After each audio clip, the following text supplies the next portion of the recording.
Legend of Exorcism. Chapter 89. Falsely incriminated. In the imperial study, Li Longji said to Li Heng, "Zhen is very tired. Retire to rest ba." Li Heng could only take his leave, leaving only Yang Qiuzhong and Gao Lishi by Li Longji's side. Gao Lishi chuckled obsequiously. His Highness is still young, and his actions are understandable. Henger's actions may have been understandable, Li Longji said, but Li Jinglong's crimes cannot be pardoned. To act out this play, he actually dared to go dig up the Li family's ancestral graves. Gao Lishi commanded the guards to bring the eyewitnesses forward, and not long after, someone came. He was one of the guests of the Crown Prince. The night of the 18th of the 3rd month, Gao Lishi said, "Did you see where the Crown Prince went?" "In response to your Majesty, milords," that guest said, understanding how to behave in such a delicate situation. The Crown Prince had a carriage prepared that very night and headed to the exorcism department.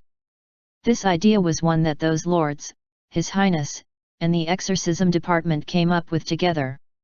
"What exactly did you hear?" Li Longji asked, so angered that his entire body was trembling. "Report it in detail.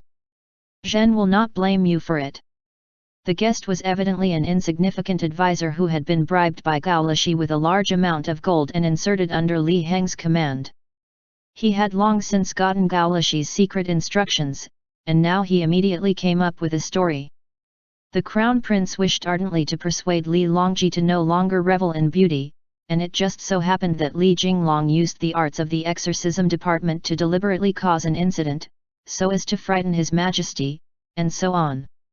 With that, Li Jinglong and the Crown Prince came up with a plan. They went to the royal mausoleums to obtain the materials needed for such a magic, but they hadn't expected the situation to expand as it had. Li Jinglong was afraid that he would not be able to control it, so he stopped it preemptively. The Crown Prince, however, insisted on continuing, so there was that night where Li Heng went to persuade Li Jinglong. After listening to this, Li Longji recalled Li Heng's expression just now. It did seem to be that he had words that he hadn't spoken to Li Jinglong yet. At that, he didn't make a sound for a long while.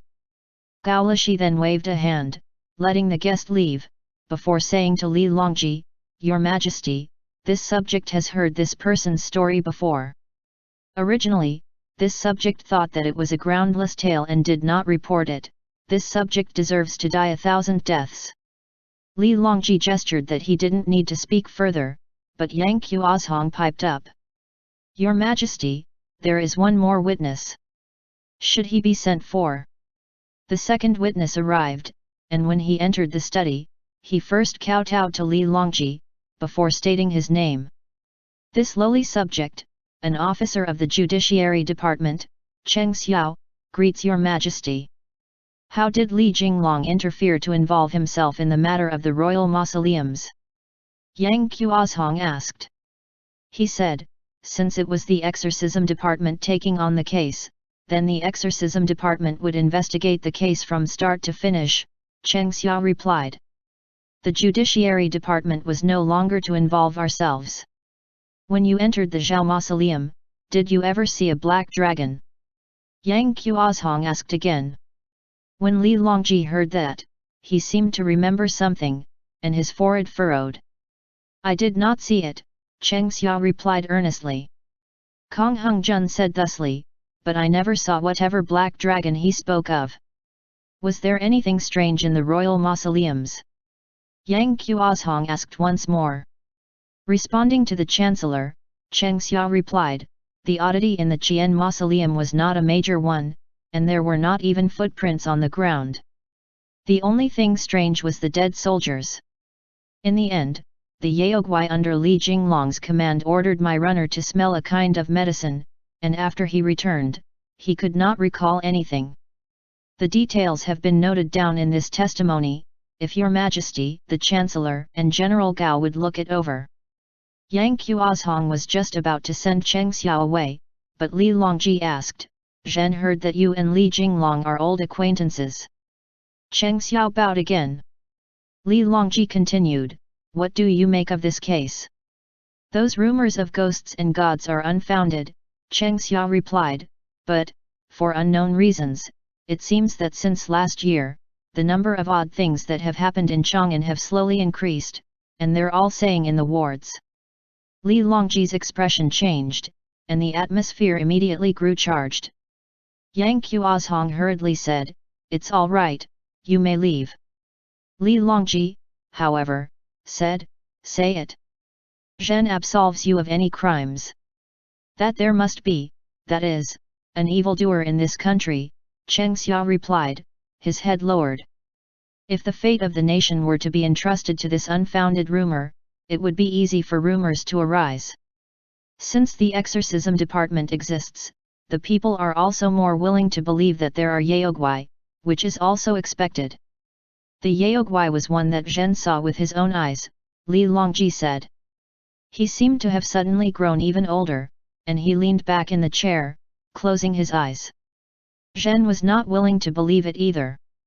Cheng Xiao replied, "Sometimes, what the eyes see is not necessarily the truth." These words struck at the sore point in Li Longji's heart, just as Wu Zhao's death and rebirth had. "Since it was you who took the case first," Li Longji said, recovering his calm, "you will be in charge of this case. As for Li Jinglong, the matter of the royal mausoleums is very important, and it is connected with the ancestral temple. For him to dare to collude."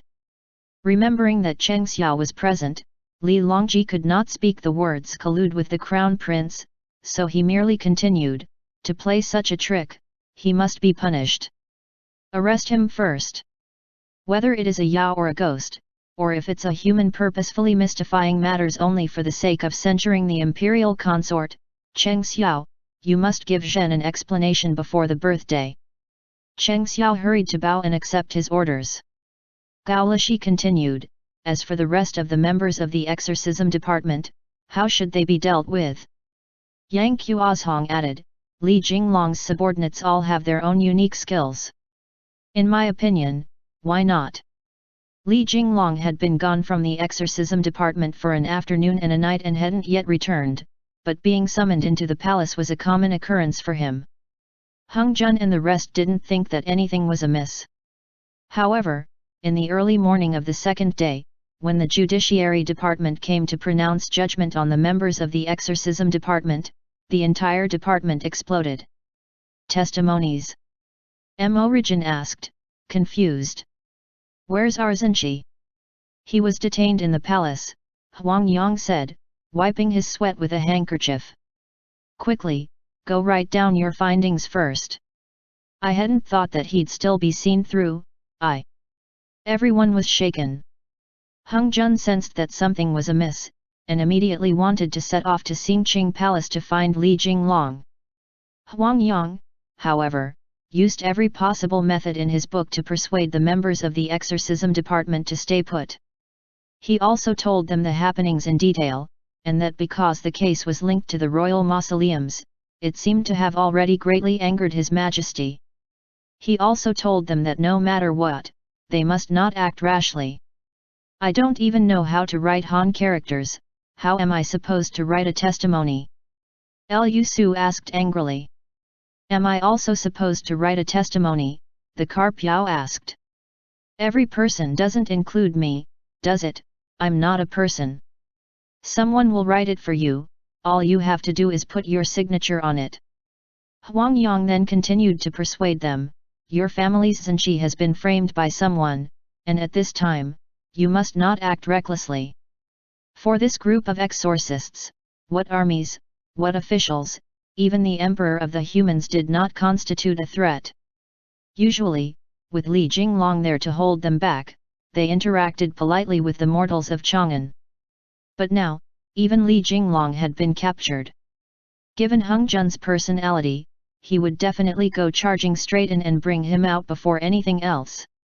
After they wrote their testimonies, what was unexpected was that the judiciary department didn't say anything more. Hung Jun wanted to go find Cheng Xiao, but Cheng Xiao avoided seeing him, and the judiciary department released them. "I want to go save Zhenqi," Hung Jun suddenly said. "I support you," Lu Su said.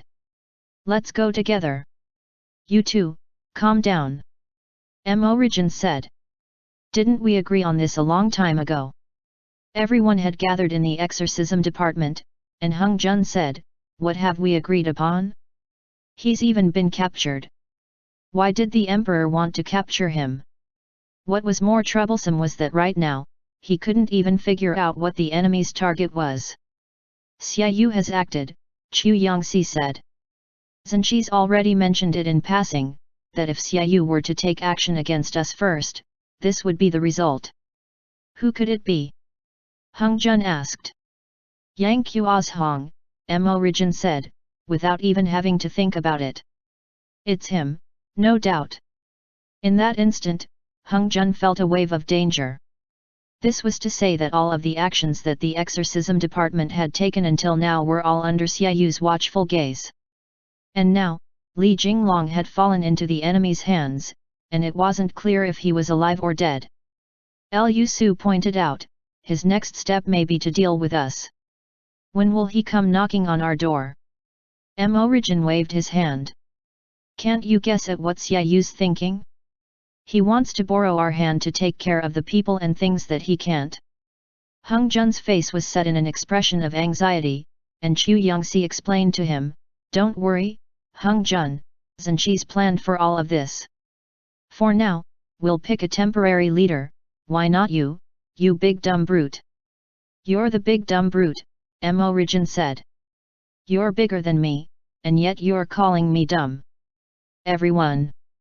Usually, when Li Jinglong was present, the members of the exorcism department would listen to Li Jinglong's orders. Once in a while, when he was not there, everyone would habitually default to listening to Mo Rijin's orders.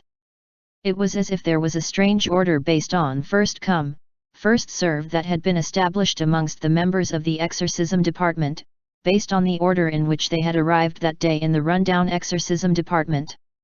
Of course, everyone silently agreed to skip over Hung Jun. Me and Mo Rijin looked over the gathered group, beginning to split them into teams. He didn't feel at ease handing Lu Su over to anyone, so in the end, he continued, Ashinakayang, us two will go to the Yang Manor to keep watch on any movement. Ashinakayang Ned. Mo Rijin then said to Chu Yangxi and Lu Su, you two go to In Lushan's military camp and listen in for any news, but make sure that no matter what, you don't alarm them. Chu Yangxi nodded, and after glancing at Lu Su, set off with him. Hung Jun and I will go to the Xingqing Palace, A Tai said to Mo Rijin. Mo Rijin gave A Tai a glance, meaning, you'd better watch Hung Jun well. A Tai understood, and he nodded. Hung Jun was originally very worried, but upon seeing that these companions, who were usually lazing about, being unexpectedly reliable, he let out a breath of relief. After night fell, Hung Jun carried the Karpiao on his back as he and A Tai snuck their way to the walls surrounding the rear of Xingqing Palace. He remembered that half a year ago, the first time that the exorcism department had set out on a case together, this was the place where Li Jinglong drew his bow and shot the little fox some 100 paces away within the palace. Second eldest has gone around trying to catch things, but instead of catching a Yao, he himself got caught, the Karpiao remarked from its place on Hung Jun's back. What kind of principle is that? Huang Yang said that someone framed him. Strangely anxious, Hung Jun clambered up onto the palace wall, before reaching down and giving A Tai a hand. The two of them silently climbed over and went inside. After this, it should be up to you guys, right? The Karpiao asked. A Tai replied, no matter who it was that framed Zhenqi, that person's attitude is very clear. He doesn't need to act against us at all he has to do is wait for us to make our move, and we'll come seeking him out all on our own. For the person who had laid down such a trap to take this action meant that he was an experienced schemer, and his plans well laid. The exorcism department only listened to Li Jinglong's orders. As soon as he was detained, no matter what he did, this group of people would inevitably fight back. If he wanted to capture them, the prison was to them what flat ground was to others, so they could escape whenever they wanted to. Should they let the judiciary department temporarily take over? But Cheng Xiao would not be able to control it at all, and it would be easy for them to turn his trick against himself, and borrow the pretense of investigating the case to turn the tables. The best way was to leave them hanging and ignore them, waiting until Hung Jun could wait no longer to save him and come to his doorstep, thus angering Li Longji. That way, it was even more impossible for Li Jinglong to absolve himself of his crimes. When Hung Jun heard these words, he suddenly stopped. Tai, however, comforted him. We just have to be a little more careful. Let's go. In the gardens of Xingqing Palace, 3 palace handmaidens were playing around with a parrot. Tai lifted the barbet lute from off his back, gesturing for Hung Jun to cover his ears, before he gently plucked the strings a few times. The sound waves traveled over, and the handmaidens fell asleep in the spring night, leaning against the railings. The 2 of them noiselessly tiptoed through the long hallway. Tai explained to Hung Jun, Zhenqi suspects that if Xiaoyu were in Chang'an, he would definitely find a chance to deal with you. After all, the devil seed in your body is what Xiaoyu desires the most. Hung Jun's heart thumped, but Tai comforted him. As long as everyone is here, Xiaoyu will not be able to touch you. That's right. When Hung Jun heard these words, he couldn't help the warmth he felt in his heart. Then, how will he get rid of all of his troubles? Tai looked around and confirmed that no one was here, before quietly saying, the first step, naturally, is to selectively deal with Zhenqi. As long as the exorcism department can't win the trust of the emperor, he can then find a way to throw the enemy forces into disarray. When accidents happened in the royal mausoleum, everyone grew even more suspicious, and after that, Xiaoyu believed that he had gained control over Zhenqi, so now he can make a deal with us. If Zhenqi's predictions are right, then Xiaoyu will definitely go seek out Mo region, and all we have to do is make sure that Zhenqi is safe. How do you all usually discuss so many things? Hung Jun followed behind Tai, sinking into the black night devoid of any people. Zhenqi hasn't mentioned even a single sentence of this to me. He was afraid that you would feel uneasy inside, Tai replied with a warm smile. He hopes that you can spend every day happily, and not be troubled by these matters. Hung Jun. When the 2 of them arrived outside the royal study, Tai suddenly stopped in his tracks. In that thick, ink-like night, a questing streak of black fog was gathering in the imperial gardens into a large mass, that was in fact the Yaogwai that they saw in the imperial mausoleum. But the guards outside the study had yet to sense it before they soundlessly collapsed to the ground. That streak of black fog flew in from outside the walls of the imperial garden. It looked as if thousands of bugs were crawling across its body as it slowly gathered its form, before walking towards the study that Li Longji was in. Hung Jun was greatly shaken, but when he turned back to look at Tai tugged him fiercely, pulling the 2 of them behind a pillar. That Yaogwai slowly took form, and 2 limbs hit the ground. Its back was arched, and its body looked as if it was being filled by goo. Previously, the interior of the mausoleum had been pitch black, and it was impossible to see an outstretched hand, let alone the Yaogwai. But now that he was looking at it, that Yaogwai's 2 hands hit the ground, it actually had the body of a Yuanao. Hung Jun vaguely recalled that he had heard of this Yaogwai before, and he immediately put the Carpiao down, saying quietly, Zhao Zilong, look, isn't this a Nao? Gu Nao, the Carpiao hurriedly yelped. Hung Jun. Stay away from it. Tai was also tongue-tied. The 2 of them were only heading into the palace to find Li Jinglong, they hadn't expected that they would accidentally run into this Yaogwai. In the next instant, the Gu Nao swiftly transformed from head to toe and donned official robes, impressively turning into a different form. Hung Jun grabbed his throwing knives, shaking uncontrollably as he asked, Who's that? An emperor, Tai said. Only I don't know which one, is he Li Ji or Li Xian? Don't attack, Hung Jun. Let's see what to do after we figure out what exactly is going on. Hung Jun squashed the urge to rush out. The Carpiao added, This fellow is very hard to deal with, and it'll be difficult for your throwing knives to kill it, Hung Jun. You must be very careful. The emperor that the Gu now had transformed into had the physique and the visage of an average middle-aged man, and he raised a hand, pointing a finger towards the royal study. In that instant, a hole suddenly opened up in the study wall. The Gu now raised a foot and stepped in, and from inside came Li Longji's horrified shout. What kind of monster guards? A Tai tugged Hung Jun, and the two of them rushed ahead. In the blink of an eye, something happened in the royal study, and a moment later it exploded with a hong. Countless goo bugs came flying out, shooting out of the royal gardens, flying into the sky. Hung Jun looked towards where the goo bugs were heading, but A Tai said, "Check on His Majesty." The royal study was brightly lit, and Li Longji was already lying on the chair in a dead faint. Hung Jun saw that the situation was not good and came forward to check his breathing, before then checking on his meridians. Thankfully, he had only fainted due to a great shock. From outside came more shouting. "Assassins! Protect the emperor!" The Carpiao shouted from outside, "Someone's come to capture you all, leave quickly." Hung Jun pried open Li Longji's lips and fed him a pill that would refresh his spirit, before turning and rushing out with A Tai. The Carpiao had long since gone to find a place to hide, while Hung Jun and A Tai rushed through the royal gardens. Someone immediately shouted, "The assassins are over there." Where did all these good-for-nothings come from? A Tai was truly a magnet for bad luck. He swiftly turned, thinking that he would give the guard a hard one with his fan, but Hung Jun called from up ahead, "Go quickly. There's no more time." Hung Jun flitted into a doorway, and A Tai squeezed in behind.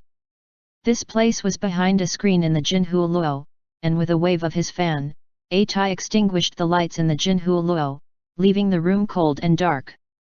On the other side, a guard knocked on the door and said, "Just now, the assassins came this way." "No one came here." With several plucks of a chain's strings, a man's voice said those words slowly. There was actually someone in the Jinhu Luo. Hung Jun and A Tai exchanged astonished glances. "They came in through the front and left through the back," that man's voice said. They headed towards the Tahi Hall. From outside came the response. "Thank you, Great Master Li Guinayan." The person in the Jinhu Luo was in fact Li Guinayan. After the strings sounded several more times, he said, "Come out ba." End chapter. Legend of Exorcism. Chapter 90. Students of the same master. A Tai and Hung Jun came out from behind the screen, only to see Li Guinayan sitting under that silver ginkgo in the middle of the Jinhu Luo, untouched by the bustle around them. They just heard Li Guinayan add easily, "I was just composing a piece for the imperial consort's birthday, what a coincidence." Hung Jun suddenly found that the atmosphere was a little strange, and A Tai gave off an odd air. He took a half step forward, not revealing any trace of emotion as he turned to shield Hung Jun. Normally, only when they were fighting would A Tai act so serious. "Do you need help?" A Tai asked with a faint smile. Li Guinayan responded happily, "If I have the chance to get some guidance, that would be for the best. But, seeing how you two are wandering the palace at night, I imagine you still have important matters to attend to. You came for the Marquis of Yadan, right?" A Tai replied, "Indeed." Li Guinayan said in response, "Allow me to take you to find the Marquis of Yadan, Prince Tegla. Why don't we have a chat?" And after saying that, he rose without waiting for a response, slinging his pipa over his back, and made a please gesture, while he himself walked in front. Hung Jun couldn't resist mulling over Li Guinayan and A Tai. When had they become acquainted? That wasn't right. The only time they had seen each other before was in then Nightingale of the Spring Dawn in Pingkong Li. Temporary detainment in the palace is not in the underground dungeons, Li Guinayan said, leading the two of them around the side halls and small paths of Xingqing Palace.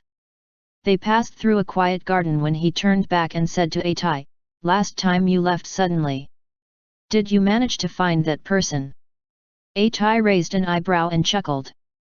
As expected, you noticed, Great Master Li Guinan. Li Guinan smiled slightly. I dare not take on the title of Great Master. That day, you took me for the wrong person and followed me the entire way.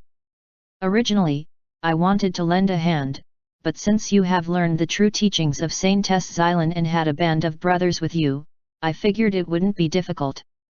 In this short exchange, Hung Jun had instantly come to an earth-shaking conclusion. The Hung Jun of today was more familiar with such machinations than when he had first come to Chang'an. Immediately, he wondered, could Li Guinan be the true Xiaoyu? Who are you? Hung Jun said, trembling. Li Guinan, are you a human or a Yao? What are you thinking? A Tai was torn between laughing and crying, and he bumped the back of Hung Jun's head gently with his fan. Li Guinan, however, laughed loudly. A Tai continued, but I truly did suspect you before, Li Guinan. That night, when I heard your chin, I felt that something wasn't right. That day when Zhenqi and the rest of the brothers disappeared after being captured by that fox Yao, I also had an idea that perhaps, I'd be able to find a clue if I tailed you. Hung Jun. The truth of a long time ago had been revealed, so that day, when A Tai said he was sleeping under the bridge, he had actually gone to follow Li Guinan. Li Guinan replied leisurely, I am very sorry for the multitude of twists and turns, only because that was a last resort. We're here. The two of them had passed through the garden and come to a quiet spot. This was the side yard in Xingqing Palace, where all of those people who were suspected of crimes but had yet to be convicted were locked up. Soldiers of the Longwu army stood guard outside. After they came to a stop, no one moved. A Tai looked at Li Guinan, who understood his meaning. He held his pipa in his arms and thought deeply for a while, before gently plucking the strings several times. With that, countless notes sounded out like flowing water, and wherever the sound of the chin traveled, the guards outside the courtyard instantly collapsed bonelessly. Hung Jun, this is... That technique was basically the same as what A Tai used.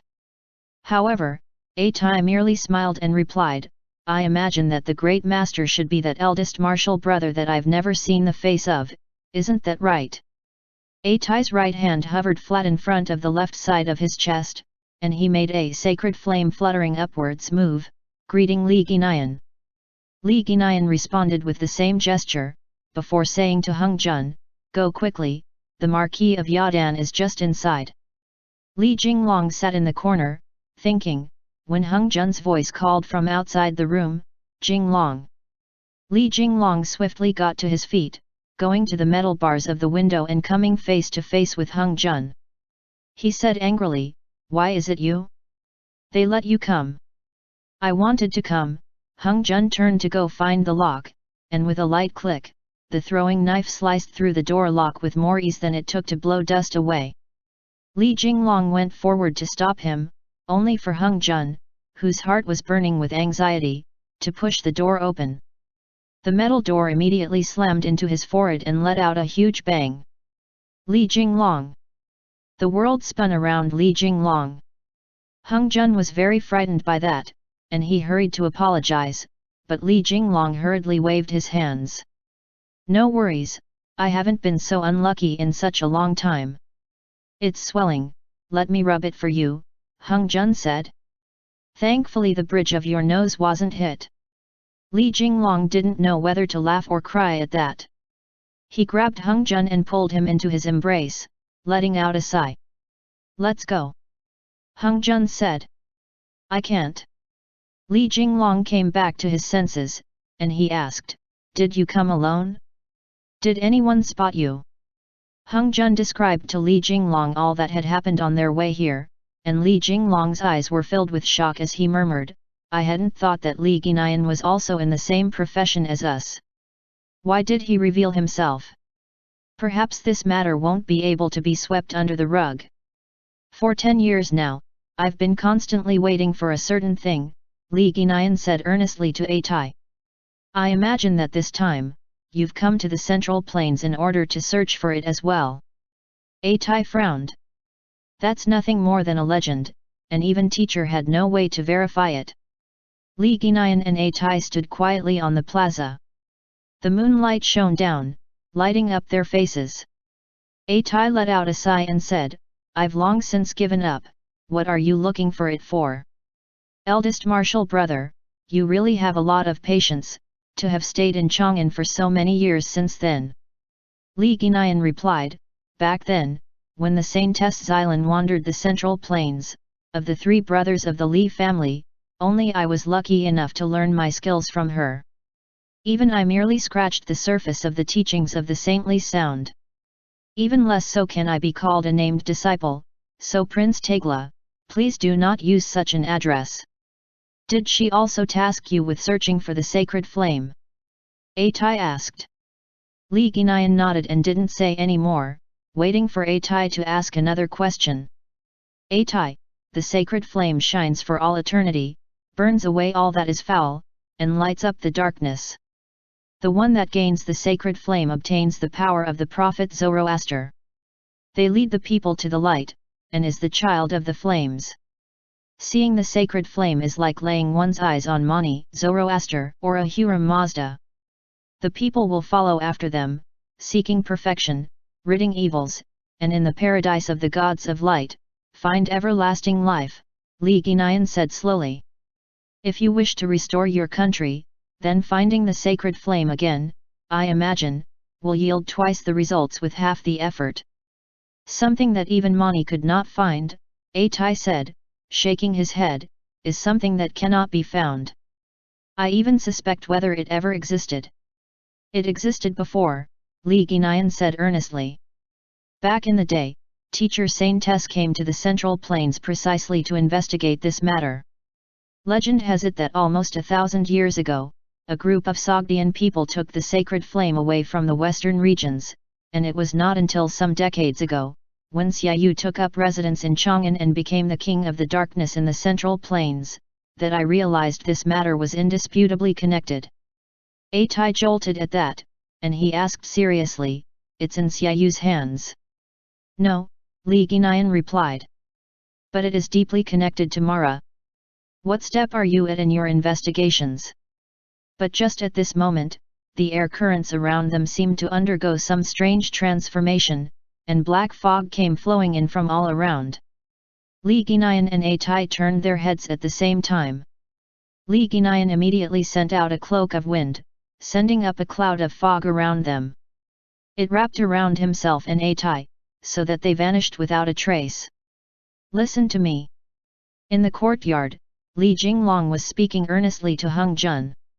"Right now, I must not leave this place." Hung Jun let out a long breath. Li Jinglong was at the end of his rope, and he tried to take his hand, only for Hung Jun to push him aside. "What's wrong now?" Li Jinglong studied Hung Jun, his face set in an earnest expression. "Why are you always angry?" "Nothing much," Hung Jun replied. "Then you continue to stay here, I'm leaving." Li Jinglong, however, began to smile. He knew that people who said that they were going to leave didn't really want to leave in their hearts, so he grabbed his hand, saying, "Hung Jun, don't worry, I'll be fine." Hung Jun turned his head and asked seriously, "Then tell me, what can I do?" Hung Jun's forehead was furrowed deeply, and his eyes held resentment and anxiety as he continued, "I don't know what I should do at all. Yes, I admit, I'm not smart, and whatever plans you all have, you never tell me. It's to protect me, to prevent me from worrying, but I'm also worried about you. I'm also worried about everyone." Li Jinglong startled at that. This was far from the first time that he had heard Hung Jun voice such complaints, but this time, he sensed that Hung Jun's emotions were very strong, especially after the two of them had resolved matters between them. "I don't always want to be kept in the dark like this," Hung Jun said dejectedly. "Oh well, I figure I'm probably not a good fit to be an exorcist. I'm really too dumb." "Mara has decided to get rid of Xiaoyu," Li Jinglong suddenly said. "And Xiaoyu wants to borrow us to get rid of Mara. It's that simple." "Hung Jun. Correct, a voice said from outside the courtyard. Such a simple thing, why is it so hard for you to understand? Hung Jun immediately turned his head, that voice was Yang Qiuzhong's. The moment that Li Jinglong had been waiting for, when both sides laid their cards out on the table, had finally come. He said darkly, I've been waiting for this day for so long. Likewise, likewise. Outside the room, Yang Qiuzhong used some kind of magic unknown to them, which caused the cobblestones and tiles to pull themselves loose and hover in the air. They then went flying in all directions, circling around them into a closed wall that rose from thin air. Your companions are currently at my estate, Yang Qiuzhong said.